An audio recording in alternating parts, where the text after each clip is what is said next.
The Leading Edge Cricket Podcast. Bullying the Oppo since 2004. Hey guys, welcome back to the Leading Edge Cricket Podcast, episode 13. Two huge results to look at today. We've got the final day's play between New Zealand and England. The heated confrontation between South Africa and Australia in the third test has reached its conclusion, as well as we're going to have a look at the Pakistan Premier League, who's won that, and who won the final of the World Cup qualifiers. And also there's that little piece going on with Steve Smith and the Australians in terms of ball tampering. As always, I am joined by my co-host Rich. Morning, Rob. How are you today, mate? Are we mentally... Have we processed what has happened yesterday? I'll be honest with you, mate. I'm quite glad that both of these games have come to a conclusion. Yeah. So we can get on with it, move forward a little bit. But, we can start fresh. Yeah, definitely.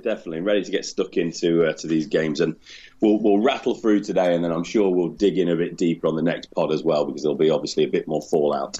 We definitely will. Record the weekly one. We definitely will, mate. Talk to me. What has gone on in Auckland today with this England batting lineup? Right, well, as predicted by yours truly, England did not manage to bat out the day or save the test. So New Zealand won, innings and 49 runs, well deserved.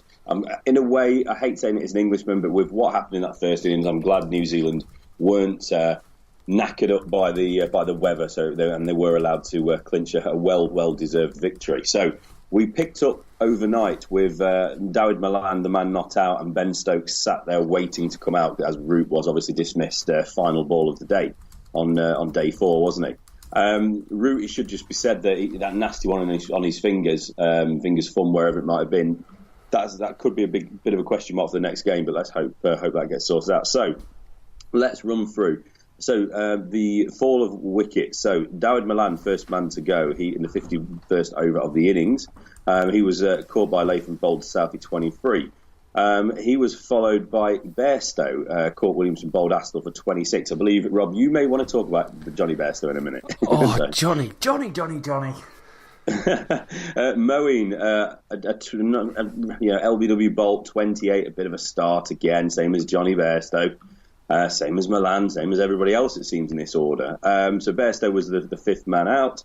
Then Moeen Ali, sixth man out. And then Ben Stokes batted very, very well in a good partnership of 83 with Chris Wokes. And Ben Stokes was the man out on 66. So very frustrating. I believe Ben Stokes was out ball before end of the second break. It's not tea, is it? Whatever the meals are called in day-nighters. Dinner, maybe. Maybe it was dinner. Evening meal. So Stokesy was the next man out, and then Wokesy's really good knock, 52 off 118 balls, came to a close, caught Nichols bowled Wagner.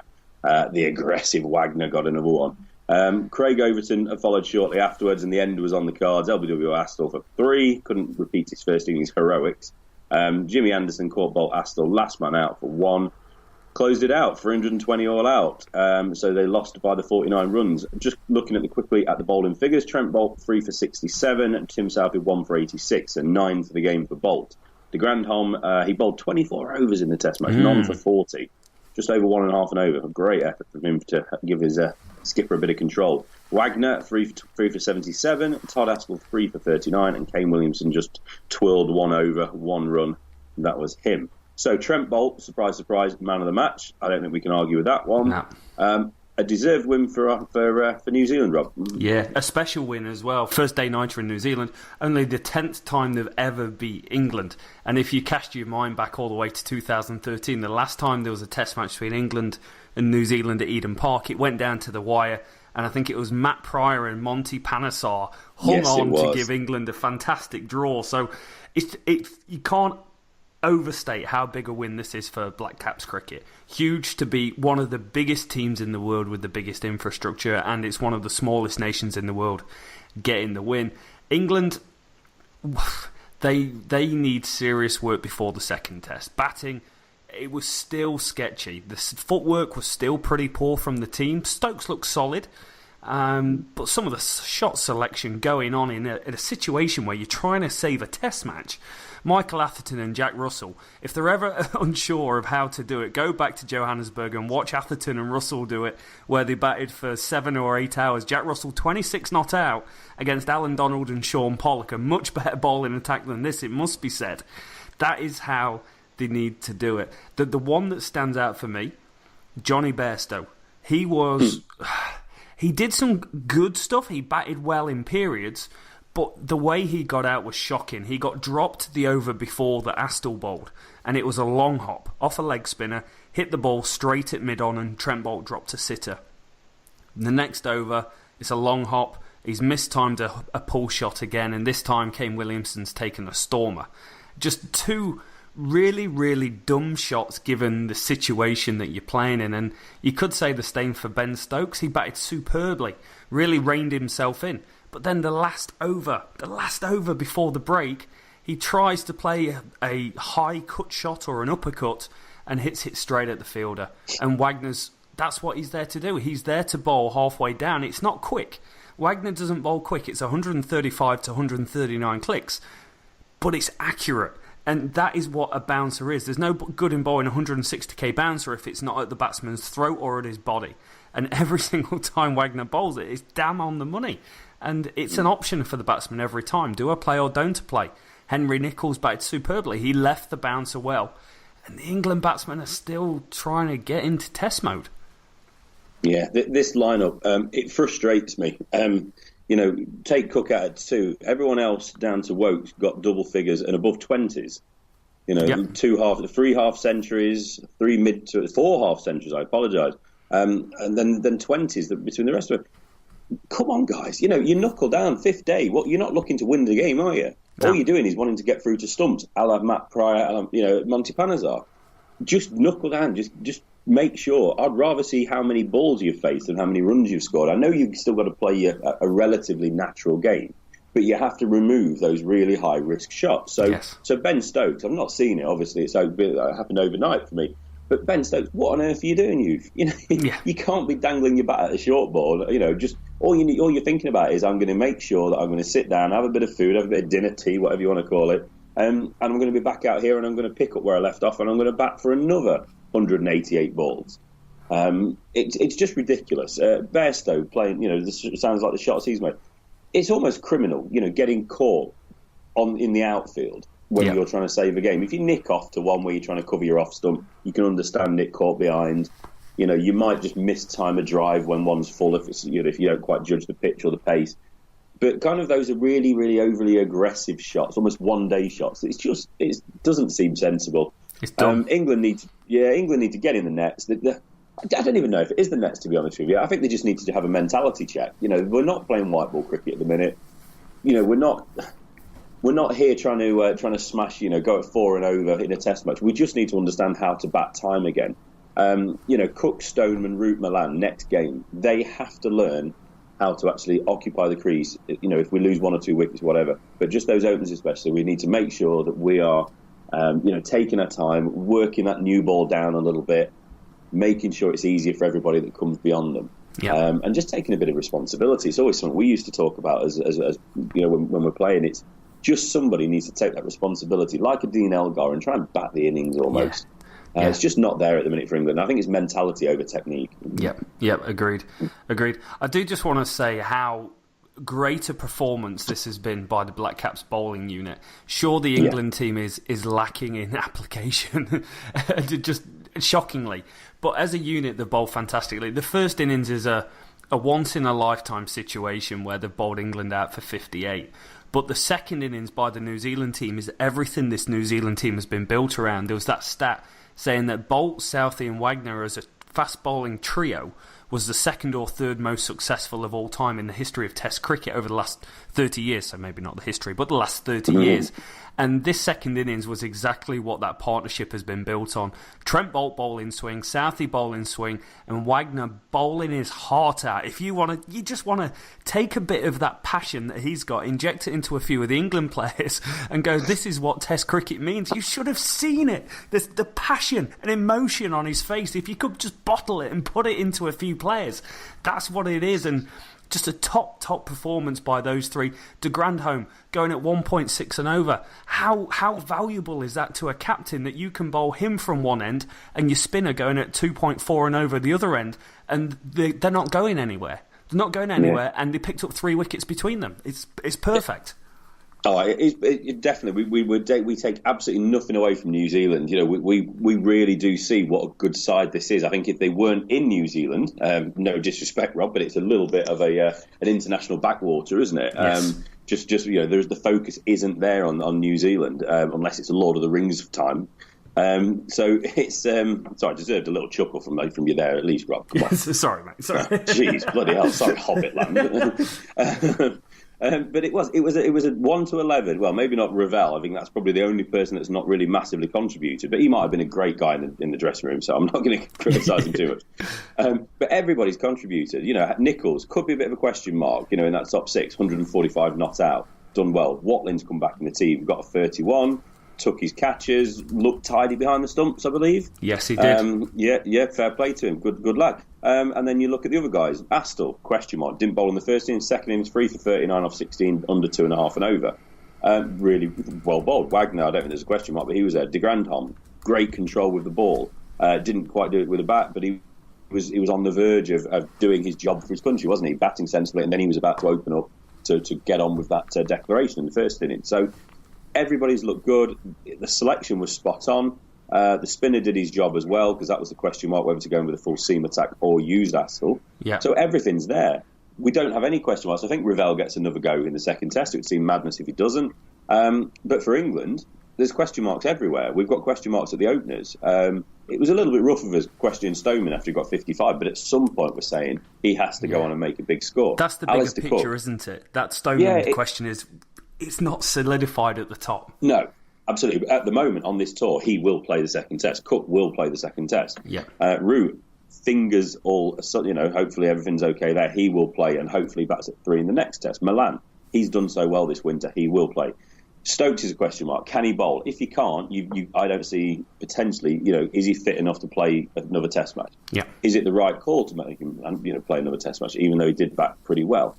But if he's fit, then I think he has to drop down to 6, and I think you have to bring in Livingston. Yeah. I think Ali has to go, and I think you'd probably drop out Overton unless Broad is struggling with injury, which I think one of his hands may have suffered a bit of damage while he was batting. Yeah. Sliding, wasn't it, going for a run? Yeah, going for a second run because he didn't want to face Wagner's short stuff. Yeah, I can understand that. Fair play to him. He's not a fan of the short stuff anymore, is he? Bless him. No, he's too tall. He's too tall. Everything's at his throat. Bless him. So if Overton drops out, Wokes drops down. Well, Wokes, Broad, and Anson would be your 3 seamers. You'd bring the spinner Leach in for Ali, because I don't think Ali's cut it in the last X amount of months. Yeah. And I think Overton, he's done okay, but we need to just change things up a little bit. And I think you would probably bring Livingston in for Overton if Stokes is fit. If he's not fit, I don't know. Livingston definitely has to come in, and then we'll see from there. But big question marks for England, nearly every other position. Yeah, I made some notes before this episode, and I put there are 2 major worries for England at the moment. One is batting, one is bowling. There's some pretty cutting edge analysis there, Rob. It is. That took me a while. That did. Yeah, listen, for you guys who are starting to enjoy this podcast, I don't think we're going to be around much longer. I think we're going to get snapped up by some major, BBC or ESPN Cricket Info, with that sort of analysis. I don't know how people can sleep on us any longer, Rob. We are the leading edge of cricket podcasts, mate. It's been said. The notes that I made around batting and bowling was Ashes lessons. We got hammered in the Ashes. We had a single focused, single direction, single dimension bowling attack. We've still got exactly the same. We've got a spinner that's out of form and not spinning it and no control, and we've got 4 seamers that do exactly the same thing pretty much. Minus Anderson and Broad, you need your other 2 to give you something else, and New Zealand have that. They've got a left armer banging it halfway down, and they had a leg spinner today. England, I think it's time to bring Wood in. I've said for a long time, Wood isn't the answer just because he can bowl quick, but there is nothing else that we have. We don't have a good left arm seamer in the squad that we can bring in to give a variation of other than 135 clicks taking it away or swinging it in on a length, just something to mix it up. And we haven't got a spinner that can take control. And the other one is probably a bit toothless. we're shocking. Yeah. We've lost 9 of the last 10 games abroad. And for a team with as much infrastructure, talent, focus and media attention as the English team, and just the talent alone, this isn't good enough. It's not what an English cricket fan deserves to see out of the English cricket team, out of the players that are actually on the pitch. And a question could well be, are the players on the pitch the right players to be on the pitch? Just because they can hit a cricket ball well in one day or T20 cricket doesn't equate to someone averaging 45 or 50 with the bat. And this could be controversial, Rich, but I'm going to take Ben Stokes for instance. And Ben Stokes is a hell of a cricketer, and we severely missed him in the Ashes. Severely. It would have been a different Ashes without him. But take his stats of averaging 35 with the bat and the fact that he averages 33 with the ball. My opinion, he is... You need him to do both in this team. You need him to do both. He can't come in and bat at number 5 for you, averaging 35 in Test cricket. If it was just a batsman only batting at number 5, averaging 35, he wouldn't be in the team anymore. Yeah, no, completely agree. Could not kind of disagree with anything there. It's very similar to a Flintoff scenario, isn't it? Yes. Flintoff, when he's doing both and he's on fire, he's a match winner and he's key to your balance of your team. But when he's not, when he was only doing one, he wasn't really good enough to be in the team as a batsman, and he wasn't really good enough in the team to be a bowler on its own until towards the back end of his career. Yeah. When, for me, I'd have probably been batting him at about bloody number 9, and just letting him steam in with that ball. Yeah. So it's a similar scenario. We need Stokes fit with the ball. It's simple as that. He needs to be that third off, that fourth seamer. Yes, I'd like to see Wood come in as well, Rob. But I worry with this England selection that they're very conservative. I think they like the comfort blanket of Wokes batting at 8, maybe. He can hold the bat. He can probably bat a little bit higher if really push comes to shove. They like Ali's what he can give him with the bat as well. They do. I would rather him be bold and chuck Leach in there, get Wood in there somehow, and really go brave and give Livingston a chance. Yeah, the young bloke's been he's wintered all over. Get him in the team. Let's see what he can do in the last test. Just there's nothing to lose now, and really there's a massive question that we're not going to get into, particularly maybe just before the second test. But the management, what is the Trevor Bayliss giving this test side? I don't think it's just going to be the team and the selection of the players that's going to be under the microscope after this second test. It's going to be Trevor Bayliss, and whether or not he should continue to be coaching all 3 formats. He's had a woeful winter. He has. He's got the second or third worst record out of all the head coaches in Test cricket at the moment since he took over as England, with only Bangladesh and West Indies behind him. Yeah, right. Well, I think we should leave England on that one. Well done, New Zealand. Congrats to that one. On to Christchurch on Friday, which apparently is Good Friday, Rob, isn't it? It is Good Friday all around the world. Well, most around the world. Most. Wherever you celebrate. Yeah.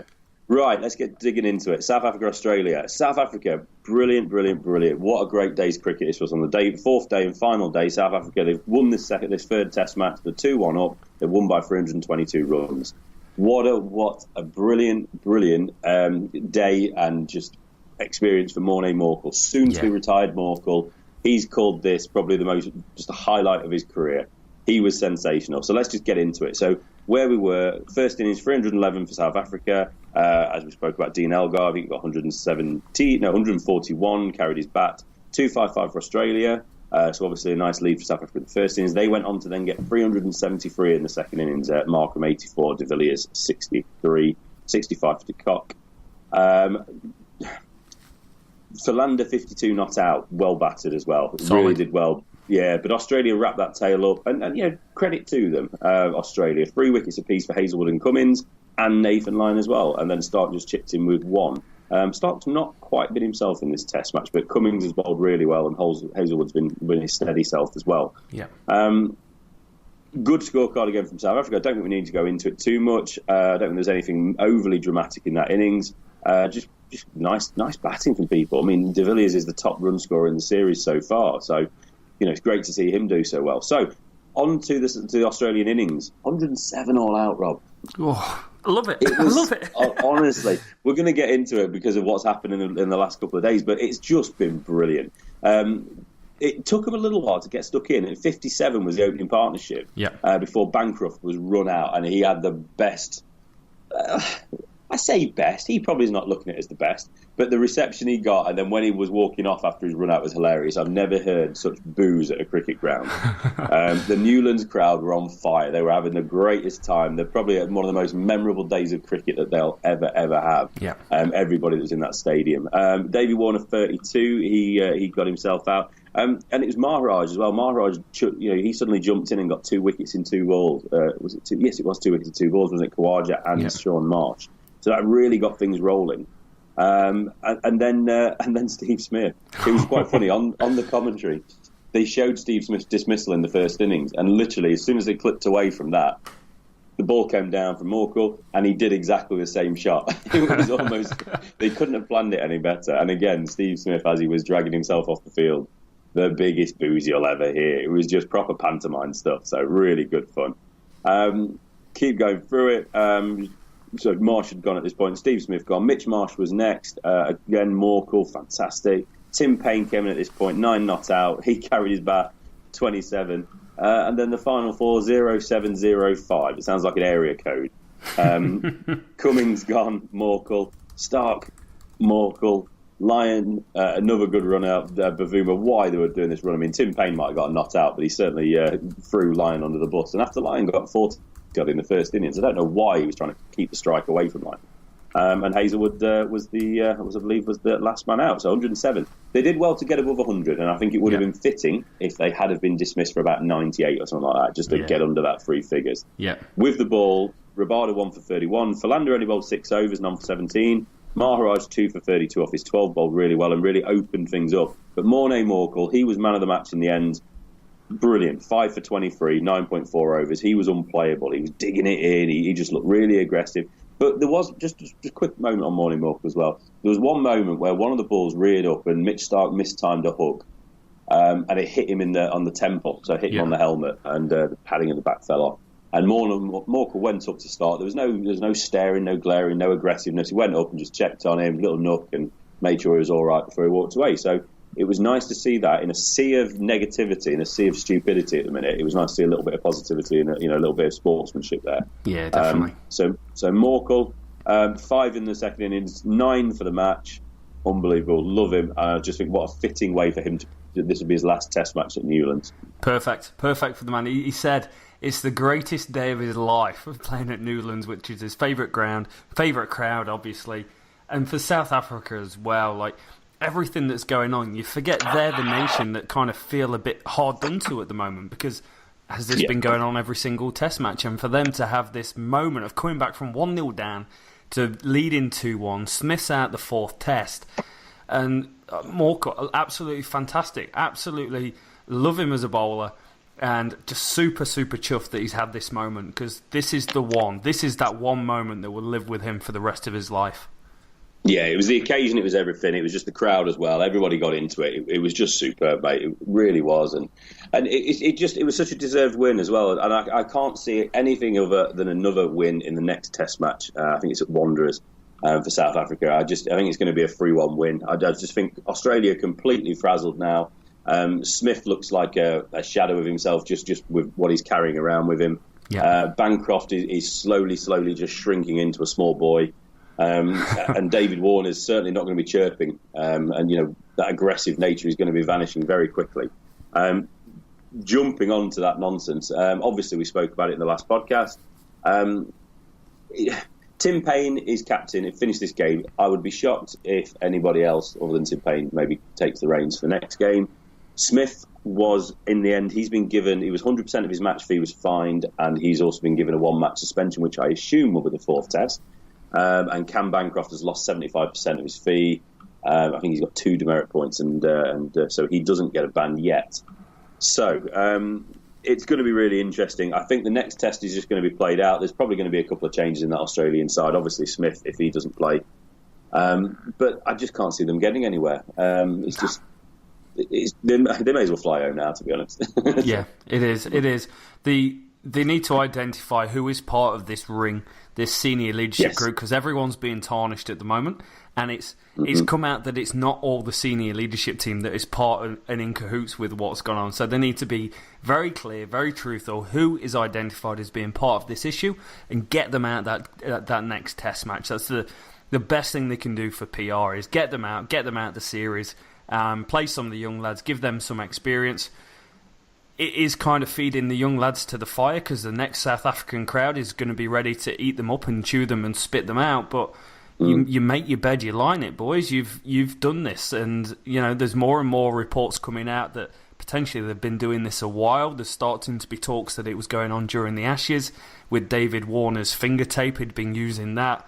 This could continue to grow. So watch this space for the next few weeks. Yeah, absolutely. This is not going to get any quieter, is it? And we're certainly not going to cover it all today. We're just really touching on the performances today. And what should not be overlooked is we've had an absolutely amazing Test match and 3 in a row. It's been stunning cricket. We shouldn't really be talking too much about all the other nonsense. No. It's really sad for me. A lot of ex-players are coming out. Adam Gilchrist, Jason Gillespie, Marcus North was on the radio in England this morning. They're all really, really upset by this. And I don't use that term lightly. They're genuinely upset. They wore that baggy green. They were given that number of the baggy green, and it means the world to them. It means the world to Australia, and every single player that has ever worn that cap, they see what happens for future teams. They see it as a part of representation of themselves. They still represent Australia in that baggy green. They will always will. And they're really, really let down by this. I think every single headline in Australia or the press, it included the word shame somewhere, if it wasn't just shame. Jason Gillespie, he mentioned again about his leadership group. He knows of at least one senior player in this 11 who is absolutely gutted, and he doesn't want to be tarnished with this. He knew nothing of this. He didn't know this was happening. If I had to have a guess, I'd say it's Sean Marsh. Yeah. He's not always been around this Test side, has he? He's come into the Test side late on in his career. He doesn't strike me as a sort of fellow that wants to be involved in this at all. I'm sure he's not alone, but they need to come out. Gillespie said they need to come and say exactly who this leadership group is and who made this decision, because you can't have all 11 players, 12th man, 13th man, coach, bowling coach, fitness coach, all being tarnished with the same brush. They need to own it. They've owned it to a point, but I don't think they realise the seriousness of it. They don't. And what it comes back to again and again is not the act of tampering with the ball. I'm sure it's happened more than we know. It's the fact of how premeditated it was and how just underhand it was, and the fact that they gave it to probably the youngest, most inexperienced member of the team to do it. It's just disgusting, really. And the ICC have missed a trick here at the moment. They probably needed to react quickly, but I would have just had a suspension first, and then I would have seriously looked into it, because this needs more than just a one-match ban for Smith. It does. There's talk in Cricket Australia about lifetime bans, and we were chatting before we came on air. The CEO of Australian Cricket was almost in tears on the news talking about it. The Prime Minister's being covered on the New Zealand news. They've been doing special reports on what ball tampering is and why they would have done it. So now everyone knows what reverse swing is in cricket, which is great, but it's for the wrong reasons. But I do think we should go on and have a chat about some happier times. And I think we should head off to Pakistan, which has been one of your favourites over the last few weeks, Rich. Absolutely, buddy. Absolutely. We're going to we're going to get into this in more depth when we record our weekly pod. But I just want to say congratulations. My pick. I never picked Multan Sultans. My pick is Islamabad United. Won the final by 3 wickets with 19 balls remaining. They beat Peshawar Zalmar. So congratulations to both teams for making it to the final in Karachi. It sounded, it looked. Didn't see the video of it obviously because we didn't get it over here. But it looked, from what I saw on Twitter, a brilliant, brilliant occasion. Congratulations to Pakistan cricket and the Pakistani supporters for having that game back in there. I saw something go that JP Duminy was saying that how surprised he was with how well looked after and how good his experience of being in Pakistan was. And he really hopes that this is the start of cricket back in Pakistan. Luke Ronke, probably man of the tournament. He was man of the match with his match-winning 52. Along with Farhan, his fellow opener Farhan, 44, as they were chasing down that 148 from Peshawar. So just briefly, Chris Jordan batting at 4, 36. Liam Dawson batting at 5, 33. for Peshawar. Cameron Akmal, though, he's been the star man, Rob. He got 1 off 9 balls at the top of the order. Mohammed Hafiz, 8 off 6 balls. Do you know who got the first 2 wickets for Islamabad? I've got the feeling it might be someone from Nottinghamshire. Samit! Good old Samit Patel. Opened the bowling, bowled the first over, 2 for 26 was Samit. And he took Cameron Akmal and Mohammed Hafiz, possibly 2 of the most informed cricketers in Pakistan at the moment. So it was a decent effort from Peshawar. Wahab Riaz, a late 28 to post that 148 for 9. Samit, 2 wickets. Shadab Khan, 3 for 25 and 2 for 18 for Hussain Talat. But it just wasn't enough. As I say, Luke Ronke, 52. Farhan, 44. Samit, 10, batting at 5. All right, Samit, not the greatest effort. But Asif Ali, 26 not out off 6 balls. And Fahim Ashraf was also not out to win with time to spare. So congratulations to those guys. What a great tournament. And we'll probably just have a little bit more of a look into it next time. Talk about the overall performances, but congratulations, Islamabad. Yeah, great stuff. And you're exactly right, Rich. Player of the match, Luke Ronke. Player of the tournament, Luke Ronke as well. So, congratulations to Islamabad, and great stuff, Pakistan Cricket, on hosting cricket in Pakistan. Exactly. And one more congratulations, Afghanistan. I think it's an absolutely meaningless game, but Afghanistan, after their real slow start in the Cricket World Cup qualifiers in Zimbabwe, they've gone on not only to qualify for the World Cup, but they've also won the final against the favoured West Indies with big lad Mohammad Shahzad, man of the match. And he's also a bit of a GIF sensation on Twitter at the moment as well, isn't he, for his new take on a flamingo shot. It is. It's Flamingo version 2, and it's better. It is. The boy got 84 off 93. He's something else. So really massive congratulations to Afghanistan, but also congratulations to West Indies. Brilliant they're both at the World Cup, but obviously it's sad that there's not going to be more of these associate members or the lower members, whatever we want to call them. Yeah. But great little bit of cricket, 4 great games we've just covered there, and I'm sure we'll dig into a few more things or a little bit deeper next time. We will. I'm just going to say one more congratulations, and we spoke about it, I think it might have been last night or on the podcast before then, but Rashid Khan has got his 100th one-day international wicket, 44 congrats. matches. He's smashed the record by 8 games from Mitchell Starc, so well done to him. Congrats, Rashid. I'm sure he listens. But that will cover everything in today's episode, guys. So 2 massive test matches in the books, the PSL in the books, the World Cup qualifiers in the books. We've got the IPL preview show coming up. We've got the North versus South. We've got some guests lined up. And world cricket just keeps getting busier and busier. So on the next episode, it will be the full Leading Edge Cricket Podcast episode where we'll cover everything from world cricket. It is going to be bye from me for today. Yeah, goodbye from me.